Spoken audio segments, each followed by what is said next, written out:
ভাড়া বন্ধ কৰিলে তেতিয়াবা মোৰ ঘৰ আধা উজুৱাই থাকিলগৈ এটা চৰকাৰে ভালে কাম কৰিছে বাবা এটা অভিশাপ প্ৰকাশ পাইছে যে 34% পলিউশ্যনৰ মূলত আছে ইটা আৰু চিমেণ্টৰ কাৰখানা আৰু তাৰ উপৰি তাৰ ওচৰে পাজৰে থকা মানুহবোৰৰ বহুত ৰেস্পিৰেটৰী ডিজিজ হয় মা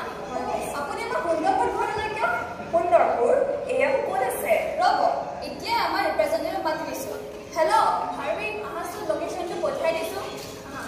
নমস্কাৰ বৰ্মা আপুনি বোলে ঘৰ বনাই হায়াত হৈ গৈছে হয় নিজৰ ঘৰ এখনত আঁঠু টুকাইকৈ থাকিম বুলি ভাবোঁতে মোৰ ঘৰ বনাই শেষেই হৈছেগৈ আপুনিও কিয় ইমান কষ্ট কৰিব লাগে বৰ্মা আমি আছোঁ নহয় মা এওঁলোকৰ এটা কোম্পানী আছে নাম হোম সুইট হোম এওঁলোকৰ কোম্পানীটোৱে লৈ আনিছে এটা সুবৰ্ণ সুযোগ হয় বৰ্মা আমি আপোনালোকলৈ লৈ আহিছোঁ অসমৰ ৰাজধানী দিছপুৰৰ পৰা মাত্ৰ 6 কিলোমিটাৰ দূৰত অৱস্থিত প্ৰাকৃতিক সুফালে ভৰপূৰ সেউজীয়া পৰিৱেশৰ সুন্দৰপুৰত এটি আটক ধুনীয়া বায়ো ফ্ৰেণ্ডলি বেম্বো হাউচ আমি ইমান কোটি কোটি টকা ইনকাম কৰি এতিয়া বেম্বো হাউচত থাকিম নে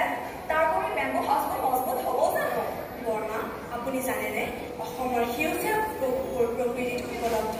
জাতি বাঁহ ভলুকা বাঁহ ধনু বাঁহ বিশ্বৰ ভিতৰতে অন্যতম শক্তিশালী গছ আৰু সেই বাঁহ আমি তাৰ লগত আমি সংমিশ্ৰণ কৰিছোঁ জাপানৰ টাকাচামি টেকনলজি যি বাঁহৰ ঘৰবোৰক কৰি তুলিছে ৰ'দ বৰষুণে প্ৰভাৱ পেলাব নোৱাৰা পোক পতংগই অনিষ্ট কৰিব নোৱাৰা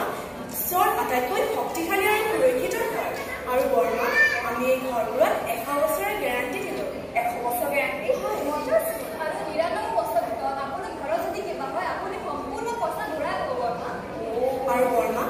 সুন্দৰ প্ৰকৃতিখন মোহনীয়া কৰি ৰখাৰ বাবে সকলো ব্যৱস্থা কৰা হৈছে কোনো ধৰণৰ কামতে 1%ও প্ৰকৃতি অনিষ্ট কৰা নাই সেয়ে সুন্দৰপুৰৰ মাজে মাজে নিৰ্মাণ কৰা পাহাৰীয়া নদীৰ দৰে খৰস্ৰোতা নৈৰ পৰা প্ৰতিটো ঘৰলৈ প্ৰবাহিত হৈছে টাৰবাইনৰ দ্বাৰা উৎপাদিত স্বনিৰ্ভৰ বিজুলী